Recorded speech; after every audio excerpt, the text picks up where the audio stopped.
Hey everyone, Mohsen from Abbas Books here, and today's topic is bipolar is just pain. That is what I believe after all the research I've done. I'm very interested in this topic. I'm interested in bipolar disorder, and that is one of the conclusions that I've come to, that bipolar is just another form of pain. And that's what I'll be talking about in this video, and let's jump right into it. So what is pain exactly? Pain, according to me, is an important signal. It's a signal of purpose where we perceive something and like an emotion or maybe something a bit physical, like a headache, and it's attributed with importance. It has a purpose, in other words. We need to give it attention. So that's one aspect of pain, or what pain is, an important signal. It's also, this is one of the things that I've realized about pain, because I've studied it in depth after studying bipolar disorder, and that is that it's a communication system. For example, like if you have a headache, something underlying the headache, underlying that experience is a need to change, a need to do something. So in a way, something's being communicated to you. Like pain is a motivator for you to give it attention, and it has meaning. So something's being communicated to you, and that is part of a wonderful design that we human beings have. So it is a communication system. So how is bipolar just another form of pain? So, well, simply put, it's perceived emotionally and it's unpleasant, and it's a emotional form of pain. Whether it's depression, whether it's mania, we perceive something unpleasant. We would rather be without it, and it's just like a headache or a fungal infection, or um, you know when we accidentally cut ourselves, we perceive something unpleasant. And in regard to bipolar disorder, it's composed of mania and depression, and these are actually unpleasant things. You might be saying to yourself, mania doesn't seem very unpleasant. Well, it actually is sometimes, or a lot of the time, because it can go up to severe irritability. So um, this disorder is perceived as emotional pain. And how is it? How is bipolar just another pain? Well, its composition, which means what makes it up, mania and depression, are signals of purpose. So just like you have any other pain, a headache, a fungal infection, uh, any pain you can think of, it's got a purpose behind it. If I've got a headache, I need pills. I need to give myself attention. Well, mania and depression, I'll talk about depression in particular. When someone's depressed, they've got reasons behind it, and they need to give themselves attention. So it's a signal of purpose. If you're depressed because you've lost your job, you've withdrawn into yourself, and then you need to look for work. You need to network. You need to do whatever, and that emotion you're feeling of depression is a signal of purpose. It's pushing you back to comfort. So that's those two reasons are two reasons how bipolar is another form of pain. Is another form of pain. And oh yeah, and lastly, these emotions have content and meaning, which I kind of touched on in the last point. Any pain you can think of in general is part of a design that's, you're in this unpleasant state, but you're actually being pushed back to comfort, if you notice. So there is a positive aspect to pain. And for example, when you look at depression, if you're in some psychological trauma, it's got a whole story behind it. It's not just this purposeless signal that's wasting your time. It's got a whole story behind it, and you need to respond to it. So things like depression and mania have content and meaning. If you go into mania because you're responding to a large amount of stress, there's reasons behind that. Um, so it's saying, I need to cut down on my stress, and then the mania is going to subside. The mania is going to leave me.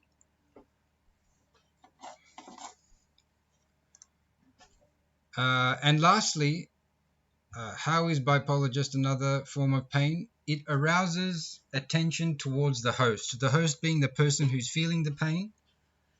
They're being driven to give attention to themselves. And that's how we find any pain. If you've got a headache, it's your brain or whatever saying, I've got a problem. I need you to give attention to me. Go take a pill. Go lie down, whatever. And the same thing is with bipolar. If you're depressed, attention is being driven to you and pushed to you. I need to solve my problem. I need to get to the bottom of this. I need to sort this out. And so basically underlying it is a motivation to give attention to the person feeling these symptoms. So what is the science and anatomy of pain?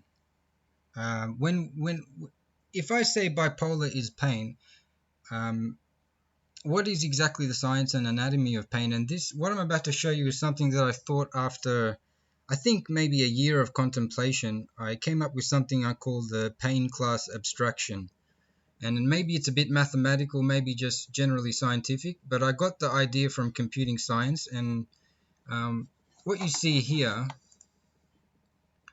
is a general and abstract representation of pain in the observable world. So to put that simply, this is how pain operates in the observable world.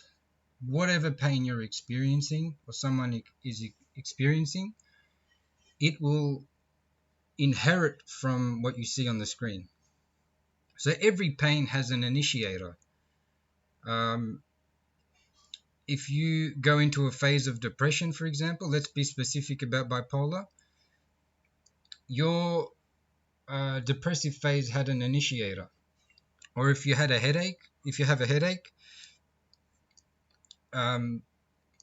the initiator could be a person. Maybe your boss is giving you too much of a workload, and so your boss would be the initiator. So it can be a person. Normally it's a person or something else. So I'll talk about this class in the context of a headache, just to make it clear. How does this pain class abstraction apply to a headache? And then I'll explain it in terms of bipolar disorder. And the reason why I want to explain this and describe this class is because this is a very powerful way of looking at bipolar disorder from the inside out. It's like a bird's eye view of looking at bipolar disorder. And I don't think this has been done before. We don't usually use computing science to look at these disorders. They might do brain scans, but they don't go. This is actually from a language called the Unified Modeling Language, I believe, or class diagrams, and they use it for programming software and things like that. But I found a relevance for it in for psychiatric disorders. So, in the context of a headache, let's say your boss is giving you too much of a workload. So the initiator of that pain would be your boss. The initiation method would be, that pain was initiated. The method that was used was too much of a workload. And the responder, who would the responder be to this pain? You got too much. Your boss is giving you too much of a workload. Who would the responder to that pain that you're experiencing as an employee? Who would the responder be? It would be yourself. And what would the response method be? I'm going to go and take some pills. So the response method would be, paracetamol or whatever, and I'm going to get rid of my headache. The subject. Who is the subject? It's the person experiencing the pain. So the subject would be you, the employee. The manifestation subject. What this means is, where does this pain manifest in the human body? So in the headache, it would obviously be in the head region, the where migraines are felt or whatever, around that region. So that's where the pain would manifest. If you had a stomach ache, it would be the stomach. So it's basically the location of where the pain is perceived. And the time period. So this is basically the time period represents how is the dimension of time, how does it relate uh, to this form of pain. So for example, is the pain intermittent? Is it temporary? Is it permanent? And in the case of a headache, it is temporary, or you would hope so. So, every pain has some relation to time, just like everything else in life. So with the headache, it would be temporary. Once you take your pill, or once the headache just wears off, it goes. And communicate at the bottom there. Communicate is a behavior of pain. So it's a little bit different from the attributes, which are in the middle. At the bottom is a behavior of pain. So what do I mean by that in the context of a headache? Normally, it's to do with how this pain communicates, so the symptoms. So if you had a headache, it would be, cramping in the skull region or whatever, restricted blood flow, something like that. In the case of bipolar, it would be the symptoms. It would be mania, depression, and hypomania. So it is a bit different from the attributes in the middle, and that's why I've separated it. But this is also how the standard is with class diagrams in software development, which they use. They use this as a system in software development, and I find it very relevant for psychiatric disorders. I know that's probably a lot to absorb, but that took me a lot of thinking. And basically, if you want to keep things simple, what you're looking at is bipolar disorder in its most fundamental form. And by looking at it in such a general, simple, and fundamental way, you really do get to understand a lot about it. I mean, if you look at, if I was to apply that to bipolar disorder, just to give you a very quick example so I can move to the next slide, initiator, for example, someone, bipolar can be onset by, someone going through pregnancy or environmental trauma, a bad relationship or something. So the initiator would be the person or object responsible for that stressful event, that trigger. The initiation method would be, the circumstances, like just one example is if you go into mania because of stress, your initiation method would be stress. The responder, if you go into mania because of stress, the responder would be a psychiatrist or someone responsible for giving you medicine, and the response method would be the actual medicine itself to take you out of that manic state, so some sedative. The subject would be you, as you are the person experiencing the mania. So the subject would be you. And the manifestation subject, and this is a tricky one with bipolar disorder, but basically psychiatric disorders can't really be detected on the brain. Even though in psychiatry they'll say that it's a biochemical imbalance, they've never found that biochemical imbalance. So to fill in that section of the pain class abstraction, I'll say the manifestation subject is the non-physical aspect of the human essence. The same domain as your thoughts. See, if I was filling this template out for OCD, I would say the same thing. It's the non-physical aspect of yourself, your subconscious or whatever, and the time period, a manic episode is, generally temporary. Once you take the sedative, you snap out of it. And communicate.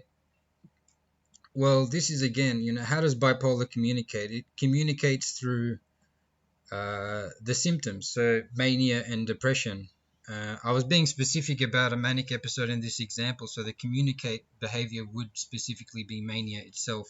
So again, I know this is very confusing, or it could be. Some people might get this straight away, but I think it's a very powerful way at looking at a psychiatric disorder. It is this pain class abstraction is how pain operates through the observable world with every form of pain. And so mania or OCD or whatever, even schizophrenic symptoms actually inherit these attributes.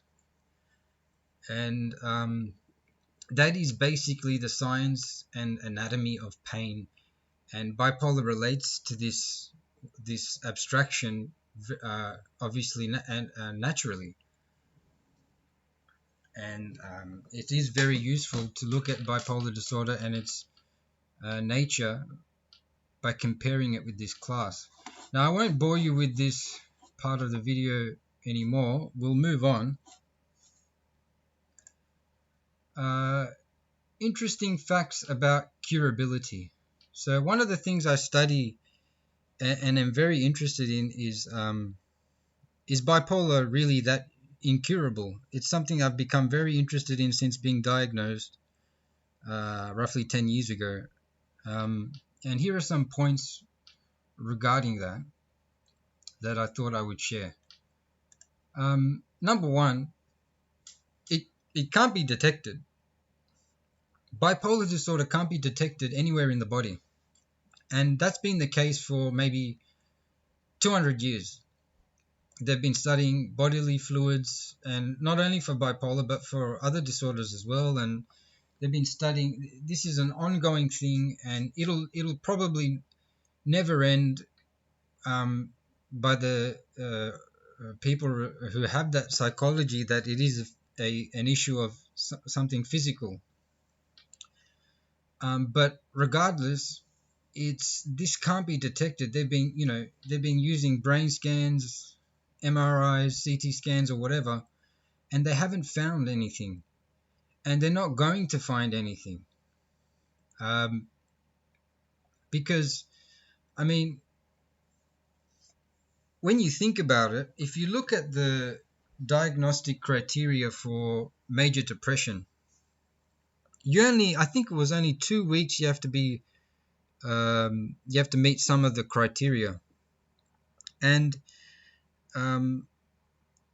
they don't, to the best of my understanding, they don't exclude something psychological. So obviously that's not something you can detect. You can't detect your thoughts. You can't detect your thoughts. It's not, you can't detect your subconscious. If you've got a psychological problem, you're not going to be able to detect that. But the way that psychiatry thinks of bipolar disorder is that it's a physical disease, something about an abnormal brain, but they've never been able to find what that is. They're looking for a disturbed molecule or something, but they can't find it. And so when I got diagnosed, I kind of accepted my disorder. But then in my spare time, I used to research it and alternative views, and this is what motivated me to research it even further. The fact that it can't be detected, because that opened up so many more questions for me. I couldn't understand that. If I'm told I have a disease, yet it can't be detected, that it just doesn't make sense. It's a contradiction. So number one, it can't be detected, and I think that's actually something to be hopeful about. And if you, so it's definitely something interesting. Another thing that about curability, or interesting facts about that lead someone to think whether bipolar disorder can be curable, is that the symptoms can disappear for years. They can literally disappear for years. It's regarded as the disorder that hibernates or sleeps, and that's strange. It's not really that predictable, but that's definitely interesting, because biological extension of that, I assume that the disorder can disappear for life as well. And I see that as another reason for hope. Um, Drugs only manage symptoms. That's correct. Drugs only manage symptoms. And you might be wondering why that has anything to do with curability. It's because drugs don't take away the problem. They treat the issue on the surface. And it makes you think, like just like an ocean, every ocean has a surface and it has its depths. The same thing is with bipolar disorder. I believe they might treat the surface symptoms, but underneath these symptoms are really deep problems. So, for example, emotional scars. That is certainly the case with psychological problems. So that's just one example. Drugs only treat the surface issue, and that leads me to believe there's actually a deeper reality to the symptoms of bipolar disorder, and that is the case with depression. That is the reality. If you're feeling depressed, drugs are going to, maybe change your emotional state, but they're not treating the underlying problem of your negative mood. And I talked a little bit about this on the slide on the pain class abstraction, but I'll go into that in another video. It is case specific. So psychiatry makes bipolar disorder out to be a disorder that's where everyone shares the same problem.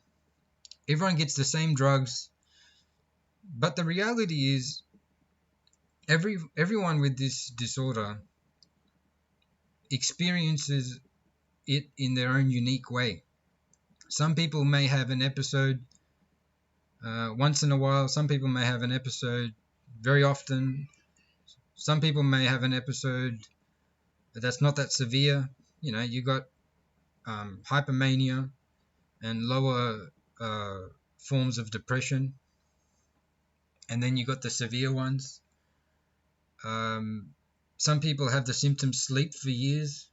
So it's a very variable and unique disorder to the individual. People have different triggers, yet it's treated and responded to by psychiatry as a very singular issue, if I can put it that way. Everyone's got the same brain disease, everyone's got the same problem, everyone should have the same drugs. But if you look at it closely, everyone has a very unique issue, if you want to think of it technically. Another interesting fact about potential curability is neuroplasticity and environmental trauma. What do I mean by that? I'll start with environmental trauma. Like I said, to be diagnosed with major depressive disorder, I think it was only 2 weeks you have to show certain symptoms. And there is an exclusion for a medical condition, but there's no exclusion, if you look at it carefully, there's no exclusion for a psychological problem. And that's where the problem is. Because someone, for example, may withdraw into themselves, they're responding to an issue at work, or death of a loved one or something, and they withdraw into themselves. And they would technically meet the criteria for major depressive disorder if they really do find it hard to cope. And it's only 2 weeks. of certain symptoms. And the reason why I mentioned environmental trauma is because such a thing is not necessarily unresolvable. People come out of their depressions. People recover from emotional scars, and you know you can logically then relate to that and think there is hope, there is cure. But it's very easy to get diagnosed and um, be on pills for life if you withdraw into yourself. But such a condition being unresolvable is simply not true, not in every case. And neuroplasticity, there is some thought in psychiatry that some anxiety disorders and bipolar disorders are basically an issue of the neurons. The issue, like the neurons, part of the brain, they're not communicating properly and whatever. Um, I do know, I've been studying neuroplasticity for a while, and the brain is actually able to remodel itself and to recover from trauma. And in fact, I had my own experience with a severe anxiety condition, and I recovered. And technically, my brain would have rewired itself. I was in a very paralyzing situation, paralyzed with fear. I couldn't work. I couldn't do much in life. But I came out of that with exposure therapy and some education and my own experimenting and my own insights and all that. And eventually I came out of it. But before that, I felt like I was literally in a prison of my own mind. But somewhere in my brain, and this is how neuroplasticity works, I I recovered, so my brain would have adapted to the exposure therapy and whatever, and would have literally rewired. There is some truth to the statement, rewiring the brain. And I believe that that can also be applied to bipolar disorder. So, for example, if someone's very emotionally scarred from a bad relationship or had a bad experience during pregnancy or something, some people recover. And while I don't necessarily believe that bipolar disorder is an issue of the brain or the neurons, I more think of it as a victim. The brain is more of a victim. Neuroplasticity can occur, and the brain therefore can recover, and they can come out of their prisons. So these two things, neuroplasticity, environmental trauma, are positive things to think about, and do relate to curability a lot. And these points are my thoughts on why, some of my thoughts only. I've got many points to believe why bipolar disorder isn't curable. Isn't incurable. But these are some of the thoughts. Oh yeah, and OCD, obsessive compulsive disorder, is quite similar to bipolar disorder in some ways. Like, number one, it can't be detected. It's unpleasant. Um, they try and treat it with medications, but it is lost mostly through exposure therapy. And the reason why I brought this up is because this is an example of a disorder that psychiatry tries to medicate, but it has its own form of recovery, and it shares many attributes with bipolar disorder.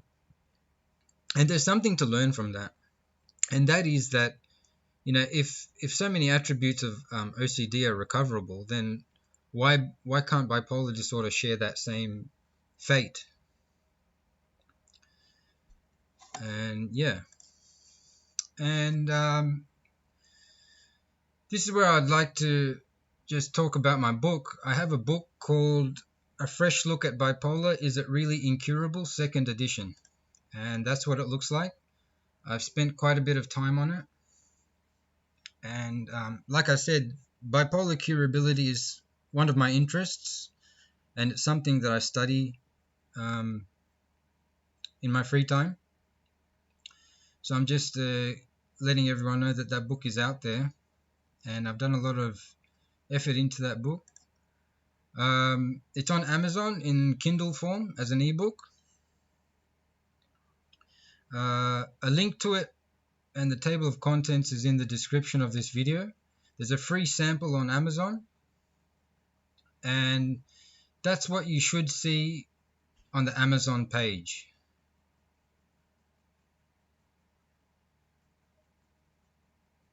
So all you have to do is go to the Amazon website and type in a fresh look at bipolar, and you should see that book cover there by Mohsen Golani, and that's my book.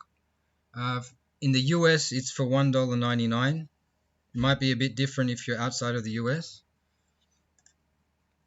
Thank you so much for watching my video. I hope you enjoyed it, and I look forward to making more videos as soon as I can.